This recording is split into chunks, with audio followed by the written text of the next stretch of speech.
창세기 22장 1절로 19절 말씀입니다. 한 절씩 교독하고 마지막 절은 함께 읽겠습니다. 그 일 후에 하나님이 아브라함을 시험하시려고 그를 부르시되 아브라함 하시니 그가 이르되 내가 여기 있나이다. 여호와께서 이르시되 내 아들 내 사랑하는 독자 이삭을 데리고 모리아 땅으로 가서 내가 내게 일러준 한 산 거기서 그를 번제로 드리라. 아브라함이 아침에 일찍 일어나 나귀 안장을 지우고 두 종과 그의 아들 이삭을 데리고 번제에 쓸 나무를 쪼개어 가지고 떠나 하나님이 자기에게 일러주신 곳으로 가더니 제3일에 아브라함이 눈을 들어 그곳을 멀리 바라본지라. 이에 아브라함이 종들에게 이르되 너희는 나귀와 함께 여기서 기다리라. 내가 아이와 함께 저기 가서 예배하고 우리가 너희에게로 돌아오리라 하고 아브라함이 이에 번제 나무를 가져다가 그의 아들 이삭에게 지우고 자기는 불과 칼을 손에 들고 두 사람이 동행하더니 이삭이 그 아버지 아브라함에게 말하여 이르되 내 아버지여 하니 그가 이르되 내 아들아 내가 여기 있노라. 이삭이 이르되 불과 나무는 있거니와 번제할 어린 양은 어디 있나이까. 아브라함이 이르되 내 아들아 번제할 어린 양은 하나님이 자기를 위하여 친히 준비하시리라 하고 두 사람이 함께 나아가서 하나님이 그에게 일러주신 곳에 이른지라. 이에 아브라함이 그곳에 제단을 쌓고 나무를 버려놓고 그의 아들 이삭을 결박하여 제단 나무 위에 놓고 손을 내밀어 칼을 잡고 그 아들을 잡으려 하니 여호와의 사자가 하늘에서부터 그를 불러 이르시되 아브라함아 아브라함아 하시는지라. 아브라함이 이르되 내가 여기 있나이다 하매 사자가 이르시되 그 아이에게 내 손을 대지 말라. 그에게 아무 일도 하지 말라.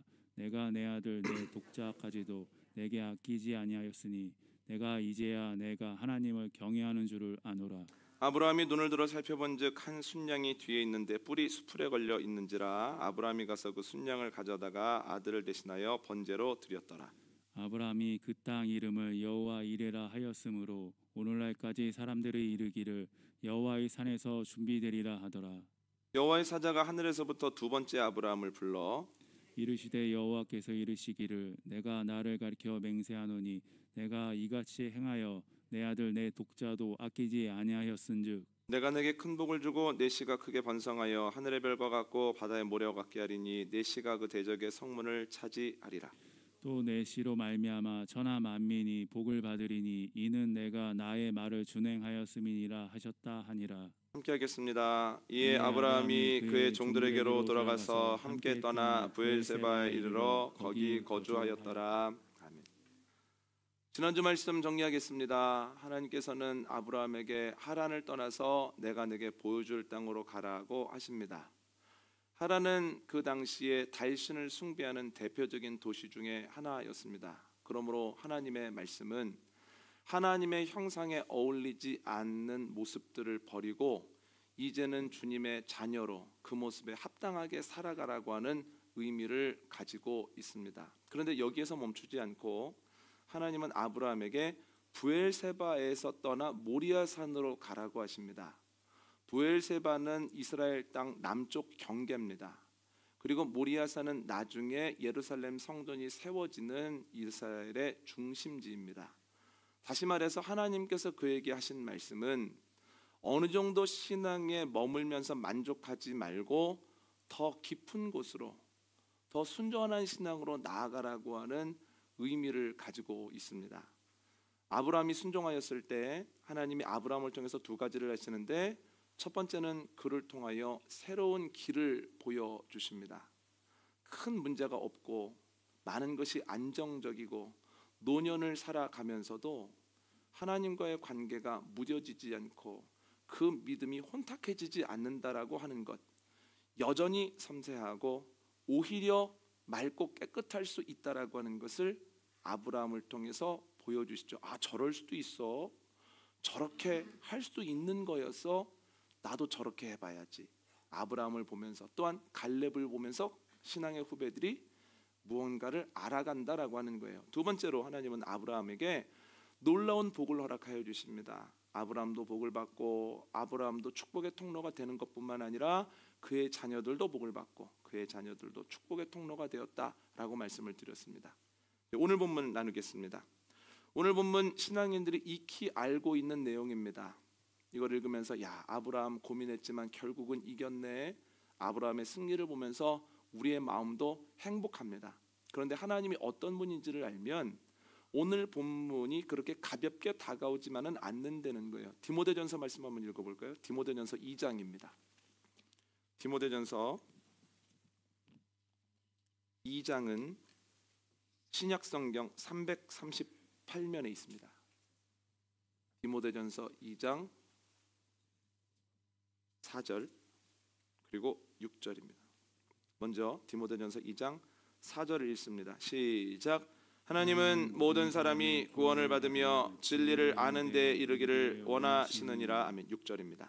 그가 모든 사람을 위하여 자기를 대속물로 주셨으니 기약이 이르러 주신 증거니라. 아멘. 하나님은 모든 사람이 구원을 받고 진리를 아는 데까지 이르기를 원하십니다. 모든 사람이.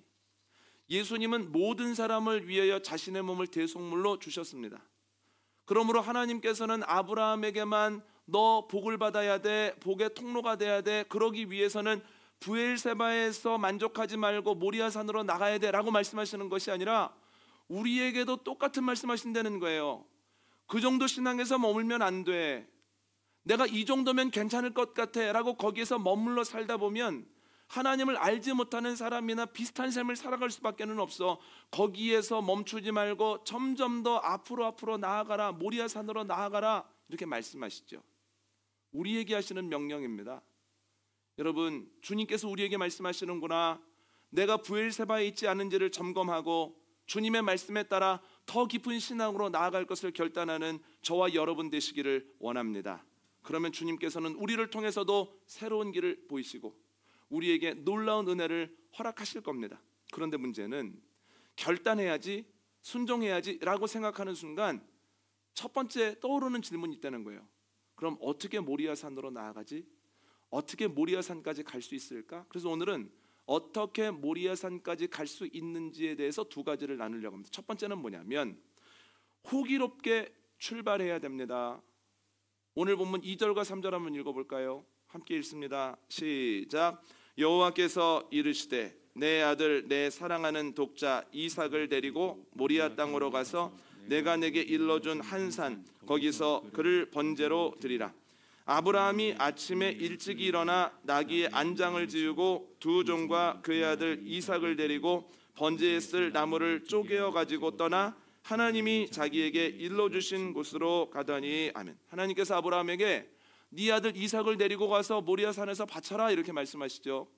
아브라함이 한 번도 생각해 본 적이 없는 내용입니다. 그런데 그 다음날 아침 일찍 일어나서 모든 준비를 철저하게 하고 모리아산으로 출발했다는 거예요. 이게 무슨 뜻이야? 갈 때 어떤 일을 경험하게 될까? 이런저런 생각을 하고 이런저런 고민을 했다면 몇 날 며칠이 지나도 몇 달이 지나도 이러한 결단을 하지 못했을 가능성이 높습니다. 그런데 아브라함은 하나님이 말씀하셨을 때 많은 생각하지 않았습니다. 확실히 아는 것 거의 없지만 하나님이 말씀하셨다는 것만은 확실하거든요. 경험적으로. 아 그래? 하나님이 말씀하셨으면 순종해야지, 그것 하나만을 가지고 모리아산으로 출발했다는 거예요. 고민하지 않고 많은 생각하지 않고 하나님이 명령하셨으면 해야 되는 거야 라고 생각하는 가운데 반응하는 것, 이것이 모리아산으로 출발할 수 있는 힘과 능력이 되었다라고 하는 거예요. 이게 비결입니다. 그런데 아브라함만 그렇게 했던 건 아닙니다. 열왕기상 말씀 한번 볼까요? 열왕기상 19장 19절로 20절 말씀입니다. 열왕기상 19장 19절로 20절 말씀인데요. 열왕기상 19장은 구약성경 550면 즈음에 있습니다. 열왕기상 19장 19절로 20절입니다. 함께 읽습니다. 시작. 엘리야가 거기서 떠나 사밧의 아들 엘리사를 만나니 그가 12 겨리소를 앞세우고 밭을 가는데 자기는 12째 겨리소와 함께 있더라. 엘리야가 그리로 건너가서 겉옷을 그의 위에 던졌더니 그가 소를 버리고 엘리야에게로 달려가서 이르되 청하건대 나를 내 부모와 입맞추게 하소서. 그리한 후에 내가 당신을 따르리이다. 엘리야가 그에게 이르되 돌아가라. 내가 내게 어떻게 행하였느냐 하니라. 아멘. 엘리야가 로뎀나무 아래에서 죽기를 구할 때 하나님이 사자를 보내셔서 어루만지시고 먹을 것과 마실 것을 때때로 주십니다. 힘을 얻어서 여호와의 산 호렙까지 40일을 걸어갑니다. 호렙산에서 주님이 조용한 음성 가운데에서 그가 앞으로 감당해야 되는 사명을 말씀해 주시는데요, 그 중에 하나가 뭐냐면 엘리사를 찾아가서 본인의 후계자로 삼는 겁니다. 다음 세대를 책임져야 하는 선지자로 삼으라는 거예요. 그래서 엘리야는 사밧의 아들 엘리사에게 가서 본인이 입고 있던 겉옷을 입혀줍니다. 그런데 여러분, 엘리야가 엘리사에게 갔을 때 엘리사가 뭐 하고 있었습니까? 쟁기질을 하고 있었습니다. 그의 직업 무엇입니까? 농부입니다. 지금까지 농부로 살았는데 앞으로 하나님의 말씀을 대언하는 대언자로 살라는 거예요. 안 해본 일이죠. 그리고 여러분, 엘리야는 그냥 그런 선지자가 아니에요. 엘리야는 불세출의 영웅입니다. 그럼 그 누구라도 엘리야의 뒤를 잇는다고 하는 것 얼마나 무서운 일입니까? 그럼 엘리사라면 이렇게 대답하기가 쉽죠. 아유, 제가요? 아유, 저 못합니다. 그래도 계속 하라고 하면 그래요? 그러면 준비될 때까지 좀 기다려 주십시오. 한 2, 3년만 기다려 주십시오. 안 돼요? 그럼 몇 달만 기다려 주십시오 하면서 계속해서 두려워 뒤로 물러날 것 같은데, 엘리사가 그 말을 듣자마자 이렇게 답합니다. 그러면 부모님께 작별 인사만 하겠습니다. 그랬더니 엘리야가 부모님께 작별 인사한다는 걸 내가 어떻게 막겠느냐, 인사하고 와, 이렇게 얘기를 하면서 엘리야를 따라 나서거든요. 여러분, 엘리사가 이렇게 행동하는 이유가 뭘까요? 좀 경솔한 사람인가? 아니면 어떤 일이 있을 때 앞뒤 안 재고 무엇인가를 했다가 결국 의도하지는 않았지만 옆에 있는 사람들 힘들게 하는 그런 삶을 살아왔는가? 그렇지 않다는 거예요. 그 뒤에 성경 말씀을 읽어보면 엘리사는 굉장히 신중한 사람입니다. 굉장히 겁이 많은 사람입니다. 그런데 그냥 따라가더라는 거예요. 그런데 어떻게 그럴 수 있을까요? 엘리사도 모르죠. 왜 자기에게 이런 얘기를 하는지, 따라가면 어떤 일이 일어나게 될 것인지 전혀 모릅니다. 그러나 엘리사가 아는 것 단 하나입니다. 이게 엘리야의 개인적 의견이 아니라 하나님께서 그를 통해서 본인에게 하시는 말씀이라고 하는 것을 알았을 때, 그래, 내가 자세한 건 알 수 없지만 하나님 말씀하셨으면 따라가야지, 힘 주시겠지, 알게 하시겠지 하면서 그냥 따라 나서는 거라는 거예요. 호기롭게 출발해야 됩니다. 고민하고 생각하다가는 하나님이 말씀하신 길을 걸어갈 수 없다라고 하는 거죠. 신약에도 이런 사람이 있습니다. 마태복음 14장 한번 볼까요? 마태복음 14장 28절로 29절입니다.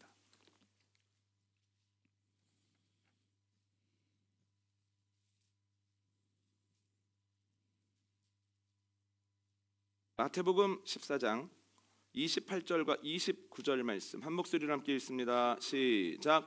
베드로가 대답하여 이르되 주여, 만일 주님이시거든 나를 명하사 물 위로 오라 하소서 하니 오라 하시니 베드로가 배에서 내려 물 위로 걸어서 예수께로 가되. 아멘. 예수님의 명령에 따라 제자들이 배 타고 호수 건너편으로 가려고 하는데 무태서 떠난 지 꽤 시간이 지났을 때 역풍이 붑니다. 배가 앞으로도 못 나가고 조금 있다가 배가 막 돌고 이리저리 막 롤이 나면서 우리가 큰일 났구나 싶은 거예요. 밤새 고생을 했는데 저쪽에서 예수님이 물 위를 걸어서 오시는 거예요. 처음엔 유령인 줄 알았습니다. 깜짝이야, 비명을 질렀는데 예수님께서 나야, 염려하지 마라, 두려워하지 마라, 이렇게 얘기합니다. 그랬더니 베드로가 정말 주님이십니까? 주님이시면 저더러 너 물 위를 걸어서 나한테 한번 와봐라고 명령 한번 해주십시오. 그랬더니 예수님께서 베드로야, 걸어서 나한테 와라, 이렇게 말씀하시거든요. 그때 베드로가 어떤 반응 보입니까? 막 주저하고 핑계를 댑니까? 이리 와라 했을 때 저 말입니까? 그래, 네가 물어봤잖아. 여기서 말입니까? 그럼 여기서 오는 거지. 땅에 가서 올래? 빨리 와. 지금 말입니까? 야, 이러다 날 새겠다. 빨리 와라. 뛰어내려도 될까요? 된다고, 오라고. 그럼 왼발부터 해야 될까요? 그러지 말고 빨리 와. 실갱이하지 아니하고 예수님이 와라 했을 때 베드로가 앞뒤 재지 않고 그냥 배에서 내리더라는 거예요. 베드로라고 해서 뭘 알았겠습니까? 그런데 베드로가 아는 것 단 하나라는 거예요. 뭡니까? 물 위를 딛고 계신 예수님께서 오라고 했기 때문에 가야지, 갈 수 있지, 그 하나의 마음만 가지고 그 물 위를 걸어서 걸어가더라는 거예요. 많이 생각했으면 못 갑니다. 저 말입니까? 여기서요? 지금이요? 어떻게 해요? 하면 못 갔을 거예요. 그러나 주님만 믿고 나아갔을 때 몇 걸음이라도 디뎠지요. 저희가 마태복음 14장을 읽으면서 잘 걸어가다가 바람 보고 무서워 물에 빠진 베드로의 행동에 집중하는 경향이 있습니다만, 그 이전에 예수님이 말씀하셨기 때문에 믿음 가지고 아무것도 묻지 않고 배에서 내린 베드로의 모습도 우리가 기억해야 된다라고 하는 거예요. 주님 말씀이기 때문에 호기롭게 뛰어내렸더니 물을 디뎠죠. 지금까지 나를 어렵게 하던 그 물을 말이죠.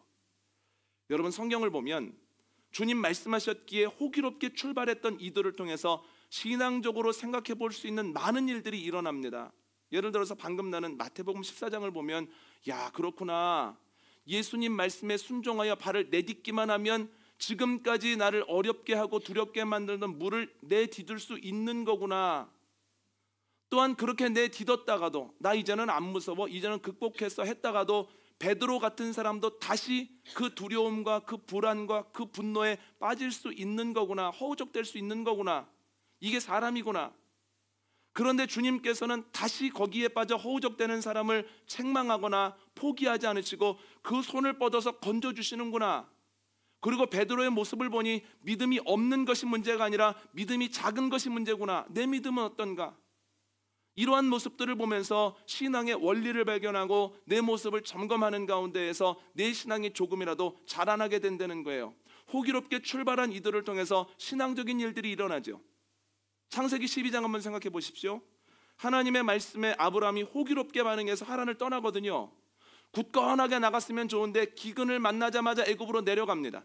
어떤 학자들은 하나님의 말씀을 잘못 해석했다고도 얘기를 하고, 어떤 학자들은 그의 믿음이 부족하였기 때문에 도망간 거라고도 얘기합니다만, 그러나 분명하게 이 사실을 통해서 알 수 있는 것은 그가 잘못 해석했건 믿음이 적었건 간에 애굽으로 가면 올라가는 것 같지만 내려가는 길이라는 거예요. 그리고 내려가는 길에 두려워서 거짓말하면 그 거짓말한 것에 대한 대가는 본인이 책임져야 된다는 거예요. 여러분, 나쁜 씨앗을 뿌리고 하나님께 좋은 열매 거두게 해달라고 기도하면 소용없습니다.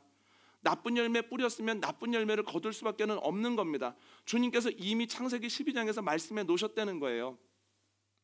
그 얘기를 통해서 알 수 있는 원리는, 하나님의 사람들이 거짓말을 하면 하나님을 알지 못하는 사람들에게 부끄러움 당한다는 거예요. 본인들이 거짓말하면서도 당신 교회 다니잖아요, 당신 직분자잖아요, 당신 목회자잖아요. 그러면 똑같이 거짓말하고도 부끄러움 당할 수밖에 없다는 거예요. 그러나 여기에서 또 알 수 있는 것은, 주님께서는 그렇게 넘어지고 쓰러지는 자기 잘못에 대한 대가를 치르고 있는 일을 포기하지 않으시고 끝까지 그를 찾아가셔서 능력으로 건지신다는 거예요. 주님의 능력이 가나안 땅에만 있는 것이 아니라 애굽에서도 동일하여서 바로를 꺾어내실 수도 있다는 거예요. 어떻습니까? 호기롭게 주님의 말씀에 반응한 사람들을 통해서 주님의 능력이 어떤 것인지, 주님이 어떤 분인지, 주님이 어떻게 일하시는지를 저희가 알 수 있다라고 하는 거예요. 반대로 이야기하면, 주님이 아무리 말씀하셔도 고민하고 생각하고 재보고 계속해서 미루는 사람을 통해서는 주님의 능력이 어느 정도인지, 주님이 어떻게 일하시는지, 주님이 어떤 분인지가 전혀 드러나지 않는다는 거예요. 여러분, 얼마 전에 선대 목사님이 전화를 하셨어요. 꽤 교회적으로 보면 좋은 상황에서 분립개척을 앞두고 있는데, 개척을 하려고 생각하다 보니 고민되는 게 한두 가지가 아니라는 거예요. 어느 지역으로 가야 되나? 그 지역으로 가면 어떻게 장소를 얻어야 되나? 같이 나갈 사람들, 교회를 세울 사람들과는 어떻게 멤버십을 먼저 구성해야 되나? 여러 고민을 하다가 몇 명이 생각나는데 그 중에 하나가 저더라는 거예요. 개척을 한 지 몇 년 됐으니까요. 그래서 제가 이렇게 말씀드렸습니다. 선배님, 제가 무엇을 해서 이렇게 교회가 운영되어지고 있다면 제가 드릴 말씀이 꽤 많을 겁니다.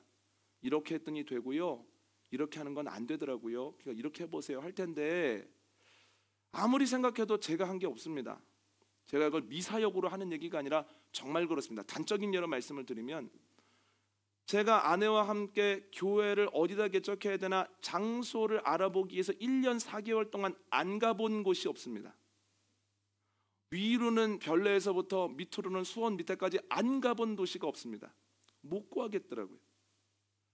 그래서 이거 안 되나 보다, 어렵다라고 생각을 하고 있는데, 불현듯 어떤 분이 우연히 만나서 얘기를 하다가 왜 개척 안 해요?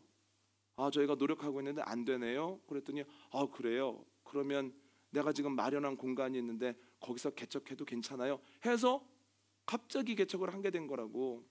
그래서 어떻게 장소를 구하는지, 어떻게 사람들이 모이게 되는지, 모인 사람들이 어떻게 예배자가 되어가는지 잘 모르겠다고. 그러면서 그러나 확실한 건 두 가지입니다. 첫 번째는 주님의 때가 있는데 주님의 때는 내가 생각했던 것보다는 훨씬 더 빨리 오더라고. 전혀 생각하지도 못했는데 12월 19일에 그분이 목사님 그냥 이번 크리스마스 예배부터 드리세요 라고 말씀을 하시는데, 하나님이 준비되어 있었는데 나는 준비 안 돼 있었구나. 너무너무 무서워서 저는 크리스마스 예배도 못 드리고 성구영신도 못 드리고 그 다음에 첫 주도 못 드리고 두 번째 주에 겨우겨우 예배 드렸다고. 그래서 기억하시라고. 주님은 준비되어 있다고. 그럼 목사님 준비하셔야 된다고. 두 번째는 뭐냐면 주님이 명령하신 것을 그대로 행하면 자세하게는 말씀해 주시지 않아도 그러나 주님께서 굶지 않게 하시고 수치를 당치 않게 하시고 주님께서 이를 운행해 가신다고. 그러니까 주님 음성의 귀를 잘 기울이고 있다가 그냥 반응하시면 된다고 이렇게 말씀을 드렸습니다. 여러분, 우리가 해야 하는 것은 이런저런 계획과 생각이 아닙니다. 하나님의 음성에 귀를 잘 기울이고 있다가 주님이 말씀하시면 잘 몰라도 그림이 잘 안 그려져도 주님 명령이 확실하시면 제가 순종합니다. 따라갑니다. 그리고 믿음의 반응을 하는 겁니다. 호기롭게 출발하면 하나님께서는 호기롭게 출발한 사람들을 통해서 주님의 능력도 보이시고 주님의 일하시는 방식도 알려주시고 주님이 얼마나 좋은 분인지도 깨닫게 하신다라고 하는 거예요. 여러분, 주님 따라가면, 주님께 호기롭게 반응하면 주님께서 행하십니다. 여러분, 호기롭게 주님 말씀에 반응하는 저와 여러분 되시기를 원합니다. 시작이 반이라고 하는 거죠. 두 번째는 슬기롭게 지속해야만 된다는 거예요. 시작이 반이라고 하는 것은 출발의 중요성을 이야기하는 말이기도 합니다만, 한 번만 더 생각을 해보면 시작한다고 해서 전부 다 완성이 되는 건 아닙니다. 시작했는데 매짐이 안 되거나 출발했는데 도착을 못하는 경우도 비일비재하다는 거예요. 더 많죠. 오죽하면 작심삼일이라는 말이 있겠습니까? 3일 되기 전에 거꾸러지는 계획들과 출발들이 얼마나 많습니까? 그 중에 하나가 아브라함의 아버지입니다. 한번 읽어볼까요? 창세기 11장입니다. 창세기 11장 31절과 32절입니다.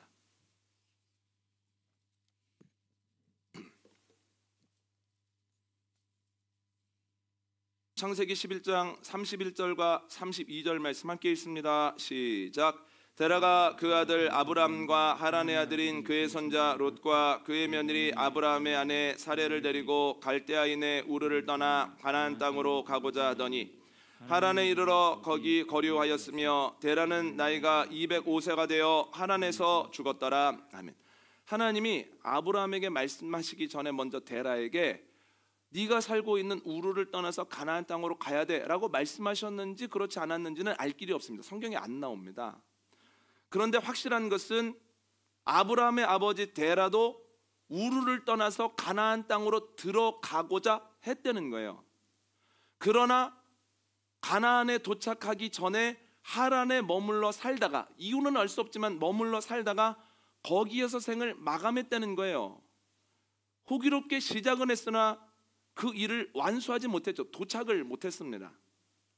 여러분, 아브라함에게도 이런 위기가 많았습니다. 하란을 출발하였으나 멈추고 싶고 돌아가고 싶은 위기가 왜 아브라함에게 없었겠습니까? 그도 마찬가지죠. 그것을 알 수 있는 구절이 있습니다. 창세기 12장 5절을 화면 보고 한번 읽으실까요? 읽습니다. 시작. 아브라함이 그의 아내 사레와 조카 롯과 하란에서 모은 모든 소유와 얻은 사람들을 이끌고 가나안 땅으로 가려고 떠나서 마침내 가나안 땅에 들어갔더라. 아멘. 가나안 땅에 어떻게 들어갑니까? 마침내 들어갑니다. 마침내라고 하는 수식어는 오랜 시간이 기다린 뒤에 많은 어려움들을 넘어선 후에나 사용할 수 있는 수식어라는 거예요. 성경에서 구구절절 이야기하지는 않지만 그가 하란을 떠나 가나안에 입성하기까지 정말로 많은 어려움들이 아브라함에게 있었죠. 멈추고 싶어 돌아가고 싶은 순간이 왜 없었겠습니까? 그런데 아브라함은 이기고 입성하더라는 거예요. 아버지보다 낫죠. 그런데 그 비결이 무엇일까? 오늘 본문에 나옵니다. 오늘 본문 4절과 5절입니다. 창세기 22장 4절과 5절 말씀을 저희가 한 목소리로 함께 읽겠습니다. 시작. 제3일에 아브라함이 눈을 들어 그곳을 멀리 바라본지라. 이에 아브라함이 종들에게 이르되 너희는 나귀와 함께 여기서 기다리라. 내가 아이와 함께 저기 가서 예배하고 우리가 너희에게로 돌아오리라 하고. 아멘. 출발한 지 3일 정도 되었을 때 멀리 모리아산이 보이는 거예요. 그랬더니 아브라함이 종들에게 여기 머물러 있어. 나하고 이삭만 가서 예배드리고 올 거야. 이렇게 얘기를 하거든요. 왜 그랬을까를 한번 생각해 봤습니다.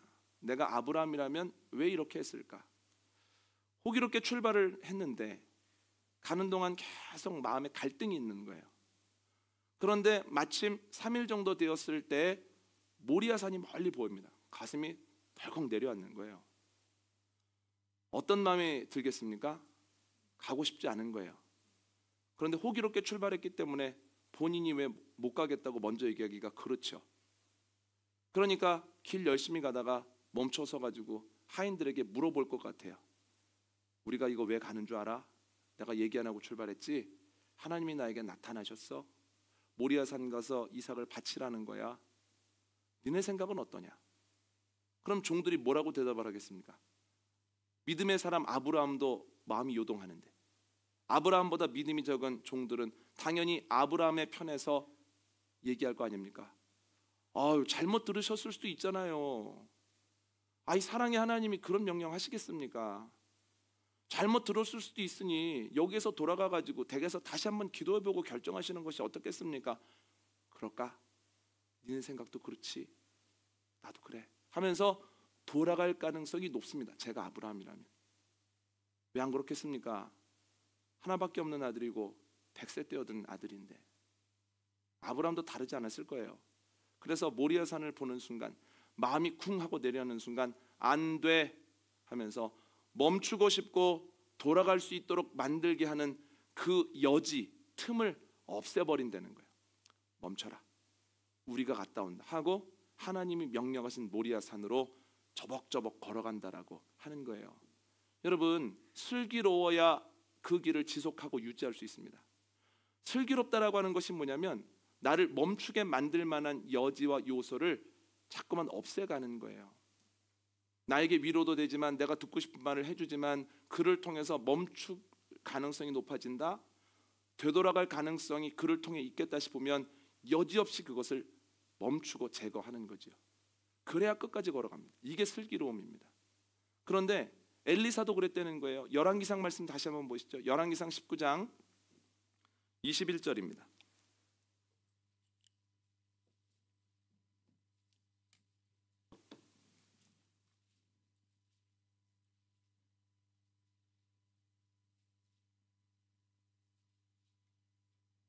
열왕기상 19장 21절 말씀 저희가 한 목소리로 함께 읽습니다. 시작.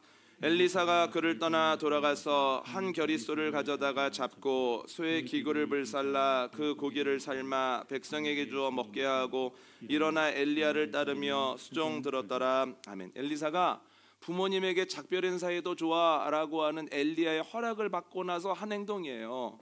그가 뭘 하냐면 본인이 몰던 2마리 소를 잡습니다. 그리고 본인이 붙잡고 있었던 쟁기를 부셔서 그걸로 불을 놓습니다. 그리고 그 불로 물을 끓여서 본인이 잡았던 소를 삶아서 본인과 함께 일했던 일꾼들과 마을 사람들에게 다 나눠주고 엘리야와 함께 길을 떠난다라고 하는 거예요. 여러분, 왜 그렇게 할까요? 여러분, 하나님의 뜻대로 호기롭게 출발한다고 해서 그 길을 끝까지 가는 것 만만한 일 아니라고 하는 거예요. 할 수 있을 것 같았는데 가면서 어려운 일 경험하고 힘든 일도 경험하고 사람들에게 날카로운 말과 시선을 받다 보면 못하겠다, 돌아가 버려야 되겠다라는 마음이 들 수밖에는 없다는 거예요. 그래서 엘리사는 출발하기 전에 본인이 돌아올 여지를 없애버리는 거죠. 그래서 소도 잡고 쟁기도 부셔서 불을 내버리는 겁니다. 여러분, 지금으로 말하면 새로운 일을 위해 고향을 떠나면서 고향에 있는 전답들 다 정리하고 뭐 경운기나 트랙터 같은 모든 기구들 일괄 처분하고 돌아올 여지를 없애버린 이후에 가는 거예요. 그냥 그렇게 칼끝을 걷는 심정으로 매일매일 매주 살아야 되겠다라고 하면서 그냥 앞으로 나가는 거죠. 그랬을 때 엘리사가 끝까지 그 사명을 감당할 수 있었다는 거예요. 반대의 경우도 있습니다. 돌아올 수 있는 여지를 남겨두면 언제든지 얼마든지 돌아옵니다. 베드로가 예수님 따라 3년 다녔습니다. 모든 사람이 수제자라고 불러줍니다. 그런데 본인의 생각과 다른 일들이 자꾸 일어나요. 예수님이 십자가를 지고 물론 부활하긴 하셨습니다만 부활하신 주님이 그 친구들만 다니겠습니까? 그러니까 베드로나 다른 제자들의 마음이 막 힘든 거예요. 그런데 갑자기 베드로가 용기를 내서 이렇게 얘기합니다. 나는 이제 제자 그만할래. 나 이제 고향 가가지고 다시 물고기 잡을 거야. 그랬더니 무려 6명이 따라 나섭니다. 수제자들 다 갑니다. 베드로 간다고 했더니 야고보하고 요한 가지요, 도마 가지요, 나다나엘 가지요, 이름 기록 안 돼 있는 사람 2사람 해가지고 베드로까지 7명이 갈릴리로 돌아가 버렸다는 거예요.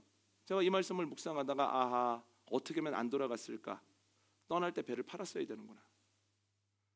떠날 때 그물을 정리했어야 되는구나. 배를 남겨두고 그물을 어딘가에 숨겨놓고 떠나면 어려운 순간 언젠가는 멈추고 힘들 때에 언젠가는 돌아갈 수밖에 없다는 거예요. 슬기롭지 못했죠. 여러분, 끝까지 주님의 명령에 순종하여 모리아로 나아가는 방법은 슬기롭게 내가 의지할 만한 여지를 막는 거고 배수의 진을 치는 겁니다. 이게 신앙인의 길입니다.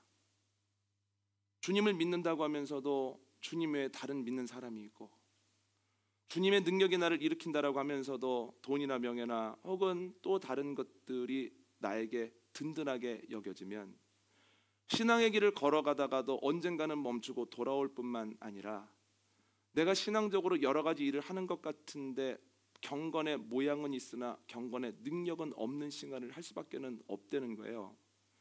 그래서 목회자나 혹은 중직자나 특별히 모든 신앙인에게 요구되어지는 것은 주님만 믿는 겁니다. 살면서 돈도 필요하고 사람도 알면 좋지요. 그러나 그것은 하나님이 주셨다라고 하는 것으로 멈추고 정말 내가 믿는 것은 하나님의 능력이고 내가 따르는 것은 하나님의 말씀이라고 하는 분명한 칼끝을 걷는 심정으로 신앙생활 할 때만 복음의 능력이 나타난다는 거예요. 여러분 한번 점검해 보십시오. 나에게 하나님 말고 믿는 구석 있으신 않은지. 다른 사람에게는 얘기하지 않았지만 결정적인 순간에 나를 도와줄 것 같고 살려줄 것 같은 히든 카드를 어디에 숨겨놓고 있지는 않은지. 여러분, 주님 외에 믿는 구석이 있으면 가다가 멈춥니다. 다른 사람들은 몰라도 주님만 아시는 어떤 히든 카드를 내가 가지고 꽉 붙잡고 있으면 결정적일 때 제자리로 돌아올 수밖에 없다는 거예요. 우리가 해야 되는 건 무엇입니까? 오로지 주님만 의지하고 오로지 주님만 바라보고 오로지 주님의 능력으로 내가 나아가겠다라고 하는 그 배수의 진을 치면서 나아갈 때 우리를 통해서 복음의 능력이 나타난다라고 하는 거예요. 아픈 말씀을 드리면 이 땅에 교회들 참 많습니다. 목회자들 너무너무 많습니다. 그런데 왜 복음의 능력이 안 나타납니까? 주님 외에 믿는 것이 너무 많기 때문입니다.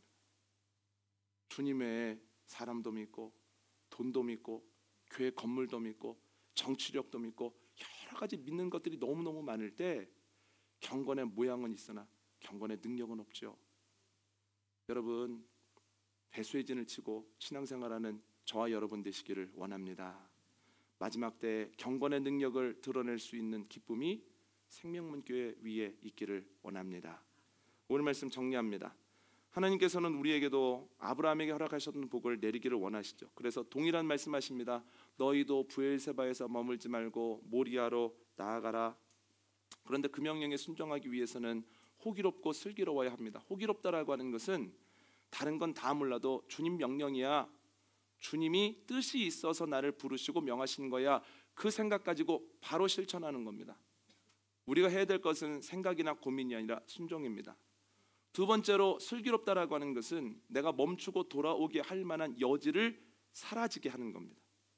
배수의 진을 치고 신앙생활할 때, 주님만 믿을 때, 주님만이 나의 믿는 구석일 때 복음의 능력이 나타날 수 있다라고 하는 거예요. 여러분, 호기롭게 출발하고 슬기롭게 유지함으로 명예로운 주님이 기뻐하시는 열매를 맺는 저와 여러분 되시기를 원합니다.